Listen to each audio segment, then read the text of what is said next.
بسم الله الرحمن الرحيم. الحمد لله نحمده ونستعينه ونستغفره ونؤمن به ونتوكل عليه ونعوذ بالله من شرور أنفسنا ومن سيئات أعمالنا من يهدي الله فلا مضل له ومن يضلل فلا هادي له ونشهد أن لا إله إلا الله وحده لا شريك له ونشهد أن سيدنا ومولانا محمدا عبده ورسوله أما بعد فقد قال الله تعالى في كلامه المجيد أعوذ بالله من الشيطان الرجيم بسم الله الرحمن الرحيم اعلموا أنما الحياة الدنيا لعب ولهو وزينة وتفاخر بينكم وتكاثر في الأموال والأولاد كمثل غيث أعجب الكفار نباته ثم يهيج فتراه مصفرا ثم يكون حطاما وفي الآخرة عذاب شديد ومغفرة من الله ورضوان وما الحياة الدنيا إلا متاع الغرور صدق الله العظيم. وقال نبينا محمد صلى الله عليه وسلم إن الدنيا خلقت لكم وإنكم خلقتم للآخرة أو كما قال رسول الله صلی اللہ علیہ وسلم. محترم حضرات، اللہ تبارک و تعالی نے ہمیں اور آپ کو یہ جو زندگی عطا فرمائی ہے یہ بہت قیمتی شے ہے، اللہ کی طرف سے بہت بڑی نعمت ہے. یہ جو ہماری سانسیں چل رہی ہیں، ان سانسوں کا چلنا یہ اللہ کا احسان ہے، اللہ کی نعمت ہے. اللہ جب چاہے گا ان سانسوں کو روک دے گا اور پھر ہم ایسے ہو جائیں گے کہ بالکل نہ خود سے اٹھ سکیں گے، نہ نہا سکیں گے، دوسرے ہی ہمیں نہلائیں گے، کفن پہنائیں گے اور قبرستان تک پہنچائیں گے. تو یہ جو سانس چل رہی ہے اللہ کی نعمت ہے، اور اللہ کی جو نعمت ہو اس کا شکر ادا کرتے رہنا چاہیے. اور اللہ کی نعمتوں کا شکر یہ ہے، اس سانس کے چلنے کا شکر یہ ہے کہ ہم اللہ کے بندے بن کر کے زندگی گزاریں، اللہ کو بھول کر کے زندگی نہ گزاریں. یہ اللہ نے زندگی دی ہے اور اس زندگی کی حقیقت کو اللہ تبارک و تعالی نے قرآن میں بیان فرمایا کہ دیکھو اعلموا، جان لو. سب کو مخاطب کر کے فرمایا کہ اعلموا، جان لو، اچھی طرح سمجھ لو. انما الحیات الدنیا لعب و لہو، یہ جو زندگی ہے اس کی حیثیت کیا ہے؟ یہ زندگی جو ہے لہو و لعب ہے. لعب کہتے ہیں کھیل کو، اور لہو بھی کہتے ہیں کھیل تماشے کو. دونوں میں تھوڑا سا فرق علماء نے کیا ہے کہ لعب کا تعلق جسم سے ہوتا ہے، یعنی جسم سے جو کھیل ہوتا ہے وہ لعب میں آتا ہے، اور ایسے کھیل تماشے جس کو انسان جسم سے نہ استعمال کر کے دیکھتا ہے اس کو مزہ آتا ہے، تماشے ہوتے ہیں، وہ لہو ہے. تو یہ پوری زندگی کا ایک سلسلہ ہے کہ جب بچہ ماں کے پیٹ سے پیدا ہوتا ہے تو اس کی شروعات جو ہے وہ لعب سے ہوتی ہے. بچے کو کیا چاہیے؟ کچھ نہیں چاہیے. وہ پیدا ہوا، اس کو بھوک لگے گی، روئے گا، دودھ پلا دیجئے تو کھیلے گا، ہاتھ پیر مارے گا، اس کا شروع ہو جائے گا زندگی کا سفر. تو یہ زندگی کا سفر شروع ہو رہا ہے، قرآن کی آیت جس کو بیان کر رہی ہے. اس کے بعد لہو کا مسئلہ آ جائے گا کہ جب تھوڑا سا بچہ بڑا ہو جائے گا تو اس کو مزہ آنے لگے گا چیزوں کو دیکھ کر کے، تماشے دیکھ کر کے. موبائل دے دیں گے تو وہ دن بھر دیکھے گا، اس کو مزہ آنے لگے گا، اب وہ لہو میں داخل ہو جائے گا. اور پھر جب وہ بڑا ہوگا تو فرمایا اس کے بعد لہو و لعب و زینہ. اس کے بعد جو زندگی کا سلسلہ شروع ہوگا تو اس میں زینت داخل ہو جائے گی کہ جب بچہ جوان ہوتا ہے تو اس کو کس چیز میں مزہ آتا ہے؟ سب سے زیادہ مزہ اس کو آتا ہے خوب اچھے کپڑے پہنے، خوب ہے نا اچھے بال کی کٹنگ ہو، خوب جو ہے نا. تو ایک اس کو زینت کا شوق پیدا ہوتا ہے کہ خوب بننا، سنورنا، سجنا، اس کا شوق پیدا ہوتا ہے، وہ کام کر لیتا ہے. تو بچپن والی چیز اس کو بیکار لگتی ہے کہ بچپن میں جو کھیل کود کرتے تھے، بیٹھ کر کے جو ہے نا گھروندے بناتے تھے اور گھر بناتے تھے مٹی کے، وہ سب تو بیکار ہی تھا. اس پہ اس کو ہنسی آتی ہے اور وہ بڑا ہو جاتا ہے. اب زیب و زینت، پہننے کا شوق، اچھا بننے کا شوق، خوشبو استعمال کرنے کا شوق، لوگوں کو دکھانے کا شوق، ایک اللہ اس کو زینت کی عمر دے دیتا ہے۔ پھر فرمایا کہ اس کے بعد کی جو عمر آتی ہے، فرمایا کہ وہ تفاخر بینکم، پھر جو زندگی کا مرحلہ آتا ہے اس میں انسان ایک دوسرے سے آگے بڑھنے کی کوشش کرتا ہے۔ تفاخر بینکم، ایک دوسرے سے آگے بڑھنا، کہ انسان سوچتا ہے کہ ہماری مونچھ نیچے نہ ہو، ہم سب سے اوپر رہیں، ہمارے پاس سب سے زیادہ گاڑی ہو، ہم سب سے بڑے ہوں، ہم سب سے زیادہ آگے بڑھ جائیں، ایک اس کے اندر جذبہ پیدا ہوتا ہے۔ اور پھر اس کے بعد مرحلہ بتایا کہ وَتَكَاثُرٌ فِي الْأَمْوَالِ وَالْأَوْلَادِ، پھر اس کے بعد اس کے اندر جذبہ پیدا ہو جاتا ہے کس چیز کا؟ مال اور اولاد کی کثرت کا، کہ وہ یہ چاہتا ہے کہ کتنا مال جمع ہو جائے، یعنی بڑھاپا۔ اب جب بڑھاپے کی عمر کو پہنچتا ہے تو اب اس کو ایک ہی فکر ہوتی ہے، مال جمع کرنے کی، اولاد کی۔ اب ہمارے پوتے ہو گئے، پوتیاں ہو گئیں، نواسے نواسیاں ہو گئیں، اب اسی پہ فخر کر رہا ہے، اسی میں آگے بڑھنے میں اس کو بڑا مزہ آ رہا ہے اور اسی میں دل لگائے بیٹھا ہے۔ تو مال کی کثرت، اور مال کی کثرت تو پھر وہ قبر تک جاتی ہے اس کے ساتھ، مرنے سے پہلے یہ اس سے چھوٹتی نہیں۔ اسی لیے قرآن میں یہاں بھی فرمایا کہ وَتَكَاثُرٌ فِي الْأَمْوَالِ وَالْأَوْلَادِ، کہ مال کی کثرت، مال کی بڑھوتری کی فکر میں پریشان رہتا ہے وہ۔ اور دوسری قرآن کی صورت میں فرمایا کہ أَلْهَاكُمُ التَّكَاثُرُ حَتَّى زُرْتُمُ الْمَقَابِرَ، کہ یہ جو تکاثر یعنی مال کی کثرت کی فکر اس کو لگی رہتی ہے، کب تک؟ حَتَّى زُرْتُمُ الْمَقَابِرَ، جب تک کہ قبرستان نہ پہنچ جائے۔ قبرستان پہنچنے سے پہلے جب تک اس کی ٹانگوں میں جان ہے نا، مال کی فکر میں ہی پریشان رہتے۔ تو یہ اللہ نے قرآن میں انسان کی زندگی کو بڑا کھول کر کے بیان فرمایا۔ پھر آگے مثال دی، فرمایا کہ کَعْجَبُ الْكُفَّارِ نَبَاتُهُ، فرمایا کہ جیسے کہ کھیتی ہے، جیسے بارش ہوتی ہے، جب وہ زمین پر برستی ہے تو اس سے سبزہ اگتا ہے، سبزہ اگتا ہے، بڑا اچھا لگتا ہے، لہلہاتا ہے، وہ بڑا ہوتا ہے، جب کھیتی بڑی ہو جاتی ہے لہلہانے لگتی ہے۔ پھر ایک وقت آتا ہے ثم یہیج فتراہ مصفرا، پھر دیکھتے ہو تو وہ زرد ہو جاتی ہے، پک جاتی ہے۔ اور اس کے بعد فرمایا کہ پکنے کے بعد کیا ہوتا ہے؟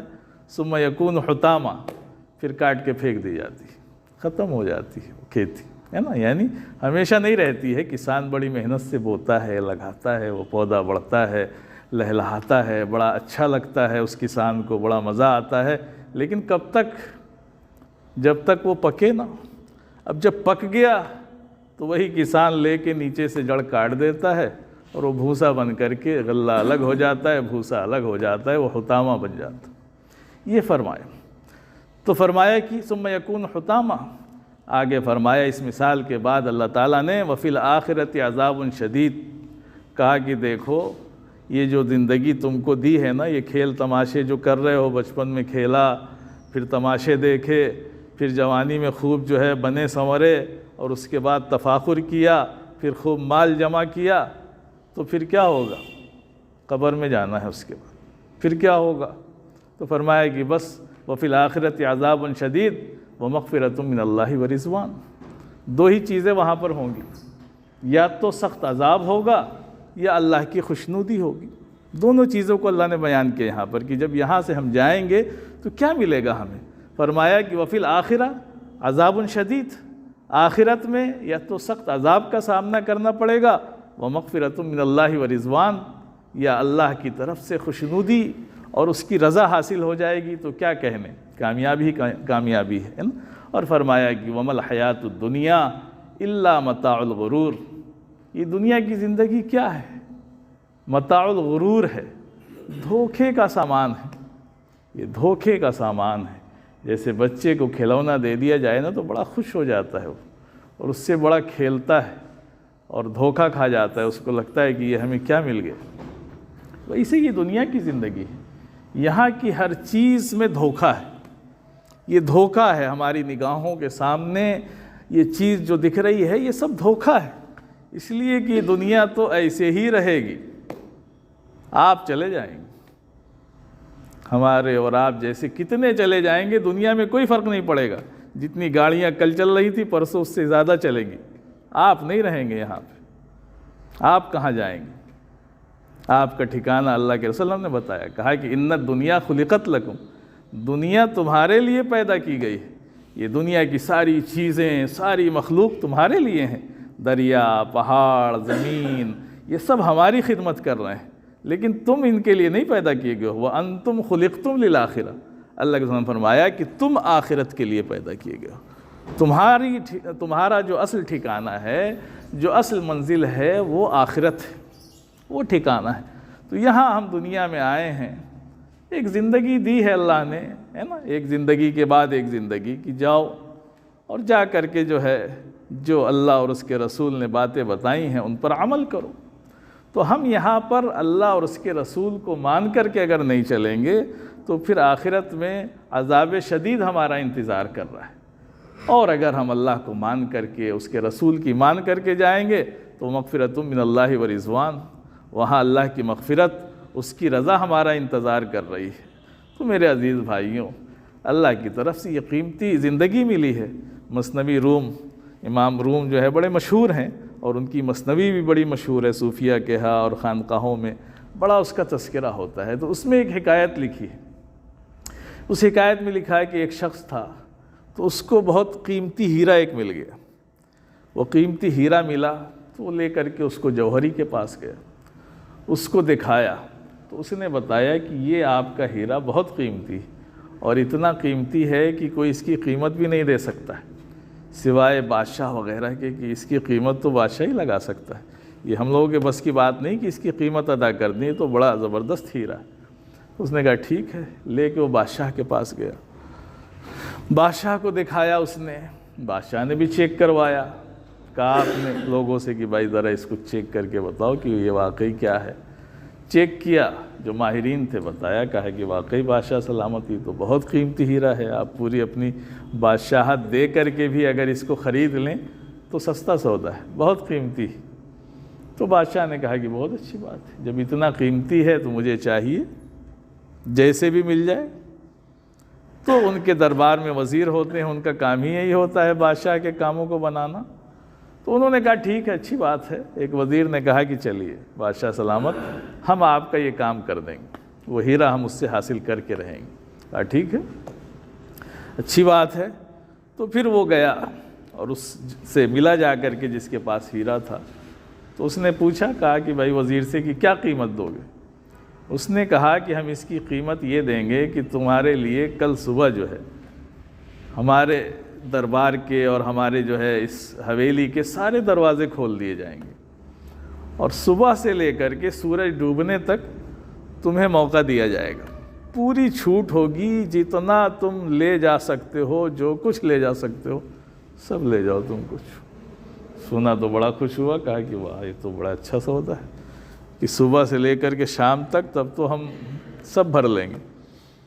تو بڑا خوش ہوا وہ، رات بھر اس کو نیند نہیں آئی کہ چلو صبح جو ہے پورے تیار کر لیے اس نے بورے اور اپنا وہ، کہ چلو جو ہے پورے ہیرے جواہرات اور سونے جو ہے اور جو بھی قیمتی چیزیں ہوں گی وہاں سے بھر کر کے ہم لے آئیں گے، اور پوری زندگی ہماری جو ہے عیش سے گزرے گی۔ تو اس نے تیاری کی رات بھر، جیسے ہی صبح ہوئی آیا، دیکھا تو سارے جو ہے دروازے کھلے ہوئے ہیں، آرام سے گھسا۔ لیکن وزیر بھی بڑا چالاک تھا، تو اس نے جو ہے کئی حال بنا دیے تھے۔ تو پہلا حال بنایا تو اس میں خوبصورت بہترین کپڑے اس نے سجا دیے۔ تو جب یہ گھسا تو پہلے حال میں جب اس نے کپڑے دیکھے تو اس کی نیت وہ ہوئی، کہا کہ بڑے اچھے کپڑے لگے ہیں۔ اب وہ کپڑے دیکھنے لگا، دیکھتے دیکھتے اس میں پسند کرنے لگا، کپڑے پہنتا، شیشے میں دیکھتا، اس کو مزہ نہیں آتا اتار کے پھینک دیتا، پھر دوسرا پہنتا، ایسے کرتے کرتے بہرحال اس کو کپڑا پسند آ گیا، پہن لیا اس نے ایک کپڑا جمع، اس کو لگا کہ ہاں یہ بہترین کپڑا ہے۔ پھر آگے بڑھا تو اس وزیر نے دوسرے حال میں انتظام کر دیا تھا بہترین کھانے کا، ہے نا، قسم قسم کے کھانے، طرح طرح کی نعمتیں اس نے سجوا دی۔ اب یہ گیا، رات بھر کا جاگا، بھوکا، اس نے کہا یہ تو بڑا اچھا ہے، ارے ابھی تو پورا دن پڑا ہے نا، کام ہے نا، ابھی تو سب کام ہو جائے گا بعد میں، چلو پہلے جم کے کھاتے ہیں، ہے نا۔ تو وہ پھر کھانے میں لگ گیا، خوب کھایا دبا کے اس نے، ہے نا، جتنا اس کا دل کیا کھا لیا اس نے، گردن تک کھاوا کے جب اس کا پیٹ بھر گیا تو پھر آگے چلا. آگے جب حال ملا تو آگے حال میں جو ہے وزیر نے انتظام کرا دیا تھا، بہترین جو ہے بستر لگوا دیا تھا، اور وہاں پر تمام جو کنیز تھیں اور جو وہ تھیں سب کھڑی تھیں وہاں پر، بہترین بستر اور بڑا انتظام. گیا دیکھا تو اس کا دل بڑا خوش ہوا، سب پنکھا کوئی جھل رہا ہے کوئی اس کے. تو یہ سوچا کہ ابھی تو بہت دن ہے، ابھی تو صبح ہی کا ٹائم ہے، ابھی تو چلو شام تک کا ٹائم ہے ہمارے پاس، تھوڑا آرام ہی کر لیتے، اتنا بڑھیا بستر کہاں ملے گا، ہے نا، یہاں پر ساری انتظامات ہیں. بہرحال وہ لیٹا، ساری کنیز تھیں ساری وہاں لگی ہوئی تھی، سب نے جو ہے اس کے لیے پورا انتظام کیا اور سویا. رات بھر کا جاگا تھا، جب سویا تو بہترین نیند آئی، اور جب اٹھا تو شام ہو چکی تھی. جب اٹھا تو شام ہو چکی، کچھ نہیں ملا اس کو. جب اس نے اٹھنے کے بعد سوچا کہ اب چلیں بھرنا شروع کریں، تو اب وہاں فورس آ گئی تھی. کہا کہ نہیں ٹائم ختم. آپ سے تو کہا گیا تھا نا کہ سورج نکلنے کے بعد سے سورج ڈوبنے تک کا آپ کو ٹائم دیا جا رہا ہے، اس میں آپ جو لے سکتے ہیں لے لیں. اب تو سورج ڈوب گیا، آپ کا وقت جو ہے ختم ہو چکا ہے. کہا نہیں ایسا کیسے ہو سکتا، میں نے تو کچھ لیا ہی نہیں، ابھی تو صرف کھانا کھایا ہے، کپڑا پہنا ہے، آرام کیا ہے، ابھی تو کچھ نہیں. کہا نہیں یہ سب نہیں چلے گا، جو وعدہ تھا وہ پورا ہو گیا، آپ کا وقت ختم ہو گیا، آپ جائیں. وہ بہت پھڑپھڑایا لیکن اس کو نکال کے باہر کر دیا. تو مثنوی روم میں اس واقعے سے سبق نکالا کہ یہ ہماری زندگی بھی ایسے ہی ہے، بڑی قیمتی چیز ہے، اللہ نے دی ہے، ہم سب کو دی ہے یہ زندگی، جس کی نعمت ہمیں اور آپ کو حاصل ہے. لیکن ہمارا حال اسی کی طرح ہے کہ ہم دنیا میں آ کر کے پھنس گئے غیر ضروری چیزوں میں، کھانا، کپڑا پہننا، مکان، اسی میں مست ہیں، اور جو اصل چیز تھی اس کو بھول گئے. جیسے وہ بھول گیا کھانے پینے اور کپڑے کے چکر میں، اس کو یاد ہی نہیں آیا کہ پہلے مال بھر لیں، اگر وہ مال ہمارے پاس ہوگا تو کھانا تو بہت ملے گا، کتنے کھانے خرید لیں گے. یہی حال بتایا کہ ہم انسانوں کا ہے کہ شیطان جو ہے ہمارے لیے نا انتظام کر دیتا ہے، ہم اس میں پھنستے چلے جاتے ہیں. جیسے وزیر نے انتظام کیا کہ ایک حال میں یہ، ایک حال میں یہ، ایک حال میں یہ، ایسے ہی شیطان نے پورا انتظام جال بچھا رکھا ہے ہمارے لیے. اب ہم مست رہتے ہیں، شیطان کے جال میں پھنستے چلے جاتے ہیں. جب دین کا مسئلہ آتا ہے، ارے ابھی تو کیا ہے، ابھی بہت عمر پڑی ہے نا، تو اب وہ دین کو اختیار ہی نہیں کرتا ہے، دین کو پیچھے چھوڑتا رہتا ہے اور سارے کام کرتا رہتا ہے. اپنی دنیا کی ترقی، مال دولت، گاڑی گھر، سب کی محنت کر رہا ہے، لیکن آخرت کی تیاری نہیں کر رہا ہے. اور وقت ختم ہو جاتا ہے، موت کا فرشتہ آ جاتا ہے تو اب چلا رہا ہے کہ ابھی تو میں نے کچھ کیا ہی نہیں، آخرت کی تیاری نہیں. تو اب چلانے سے کیا فائدہ ہوگا، وقت تو محدود ہے، لیمیٹڈ وقت ملا ہے سب کو، کسی کو اس سے آگے بڑھنا نہیں ہے، لیمیٹڈ ہے.